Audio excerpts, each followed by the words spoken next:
Hello. It's been a pretty wet, miserable start to the day, but in between, as you can see now, we're having some bright sunshine and a little bit of rain at the same time. Now, I happen to think that these are the best conditions to take landscape photographs in, so we're just climbing up this hill now and hopefully I can show you exactly what I mean. Oh, and Alfie's joining us too.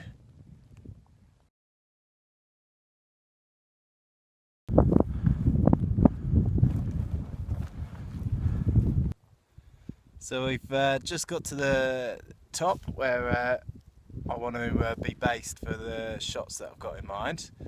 And as we've got here, true to form, we've got some wind, we've got a lot of grey cloud, and we've got some sleet as well that's lashing down at us. But we've managed to find, me and Alfie found this nice little rock where we're nice and protected from it, and we're going to sit it out, and then hopefully I can get some shots to show you that it's always worth stepping out the doors, even when you think it's going to not really result in anything. I'll tell you a little bit what I'm thinking while we're here waiting for the weather to change a little bit. Is so we got a bit of rain, and you'll see these rocks behind me.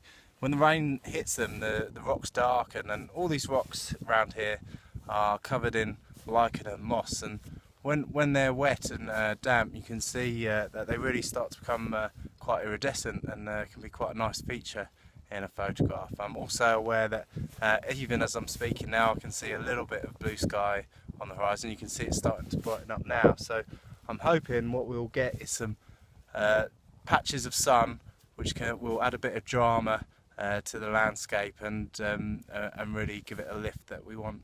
So I will sign off now, and then hopefully I'll be able to show you some cool shots as a result of our patience and determination to sit out this sleet and wind. Okay, so the weather's cleared up a little bit, and I can show you what I'm thinking, what I was talking about earlier. You can see the sunlight hitting the horizon there on the land in the distance, which is exactly what we want. You can see some cloud definition occurring as well. And let me just show you some of these rocks that I was talking about.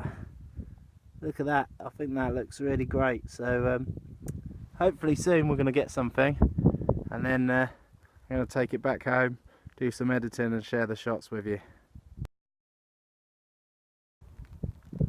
So you might be able to see now that we've actually got snow, which just shows you how quickly it can change up on the moor. And so we've got snow coming down now, but in between I managed to get some cool shots, I think, that'll do quite well. I'd be tempted to stay out a bit longer, but it's not really fair on Alfie, so we're going to head back and get back into the warmth and look at these photos. So we're approaching our car at the bottom, and as you can see, we've got blue skies and sunshine, and no indication that a few minutes ago we were in driving snow on top of the moor there. But that's why it's always worth hanging around. But with the snow, we needed to get Alfie moving and head back to the car, because he wasn't in his coat or anything like that. But I still managed to get some nice shots as we were walking down, so I'll still be able to share some of those with you as well. But this is exactly the kind of thing that I was hoping for, this kind of dark clouds and sunshine adding a bit of drama to the landscapes. So we'll head back to the house and share some of these shots with you. Okay, welcome to the house. You can see Alfie's nice and warm and dry now. We've brought him in. I'm just going to put the camera on the tripod here. There we go. So we've got back and I've dried off the camera, dried off the tripod. It's always important when you come in from a shoot outdoors and it's been raining or you've been exposed to the elements to get back and dry everything off, dry your lens, dry your camera, dry your tripod. Get asked quite a lot actually about whether it's okay to take cameras out in the rain and the snow and stuff. Generally speaking, if you've got a DSLR camera, most of them have a waterproof membrane in the body, so and then these little rubber bits along the lenses that connect to the camera as well. So you should be okay. It's always worth checking with the manufacturer, of course. And if it was in a hailstorm or a blizzard or something like that, I'd be very reluctant to get the camera out in that unless I was sure of the shot that I could get it out of the camera for literally 10-20 seconds and then put it back in and get home and dry it off and stuff. So that's my thoughts on going outdoors with the camera in the rain and the elements and stuff. We've got in and the weather seems to be doing exactly what I was hoping it to do, with these big rain storm clouds and a lot of sunshine hitting the land. It wasn't quite exactly how I wanted it to be when we were out there, but I still managed to get some really nice shots, and maybe shots that I wouldn't have got if I'd have been out this afternoon. And I'm just itching to get out there again, but I can't put Alfie through it again, and I want to get through these shots, edit them and share them on the computer with you now, so that's what we'll do. Hello, welcome back. So I've edited the photos for you and I'll just talk you through some of the results. So this is the rock that served us so well while we were taking shelter from the wind, rain, snow, sleet and everything the moor had to throw at us. And this is the lichen that I was thinking about when we went up there and what I was trying to capture. You can see how it's really standing out against that kind of dampened rock that's been darkened by the water and the sleet that's fallen on it. And again there, how luminescent it becomes, those vibrant greens and red really jumping out from the rock there. There's the same rock, just with a little bit of context with the grey clouds. Well, it's quite nicely, and there it is again in the wider landscape. A different rock this time, and again there you can just see that the weather's just starting to do what I want it to do, with those beams of light, but it didn't last very long unfortunately. And in this shot, if you look closely, you can actually see the rain coming across at an angle there in the detail actually, but you can see the overall effect was kind of what I was looking for. I quite like this shot actually.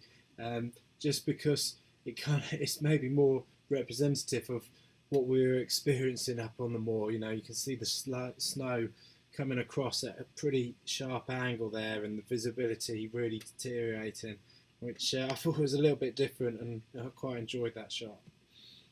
And here I just took this shot just so you can just see how luminous these lichen can get on, and how good it looks when that wet rock is just shining there in the foreground. It gives you an indication of how nice they can look. And another one there, you know, the landscape almost doing what I want it to do. Still a little bit flat for my liking, but very close to what I was looking for. This is a more successful shot that I like a little bit more, and this is when we just decided to head back, and I decided I didn't want to put Alfie through it anymore. And the light was just catching the land there. That's the Chevin and Guiseley and Menston in the foreground. You can actually see a plane, a small dot there towards the middle, taking off from Leeds Bradford Airport. But the nice dramatic skies and that deep dark grey going across the horizon, I really enjoy that shot. It's nice. And this one too as well, just a little pool of light that adds a bit of drama to the shots, and a faint rainbow you're seeing there. And this one as well, quite like it as a portrait actually, so you can get the heaviness of the clouds above. That's quite nice. And then The further down we got on the hill, the more the weather turned into how I was hoping it would go when we were at the top, you know, with these nice deep shadows and bright highlights forming and the nice dramatic clouds above.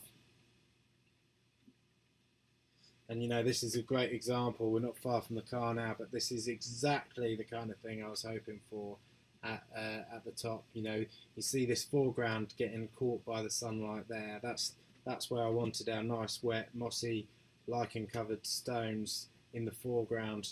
Unfortunately, it didn't quite work on that occasion, but I'll get another chance again, and I'll get that shot in time, I'm sure. And again here with these rocks, you can just see the car towards the bottom left, which is where we were heading, and this is bang on. This is exactly what I wanted. You can see, but hopefully you'll get from this video and looking at the shots afterwards that, you know, even if it on the most dire of days, it's always worth stepping outdoors and taking your camera with you, because you never know what you're going to get. And it's also maybe a demonstration of flexibility. We weren't getting the weather that we wanted, and we moved down the hill, and instead of sort of just getting the blinkers on and heading straight to the car, keeping our eyes open and seeing what was going on, we managed to get some shots, not the shots that I'd aimed to get, but equally good shots, if not a little bit better, of something different. And always staying flexible when you go out is always a good idea, because you never quite know what you're going to get. And so hopefully you've enjoyed that and seeing that, and there'll definitely be some more videos later on in the year, so keep watching on YouTube channel and on the Facebook page, Twitter, etc. And I hope to see you again soon.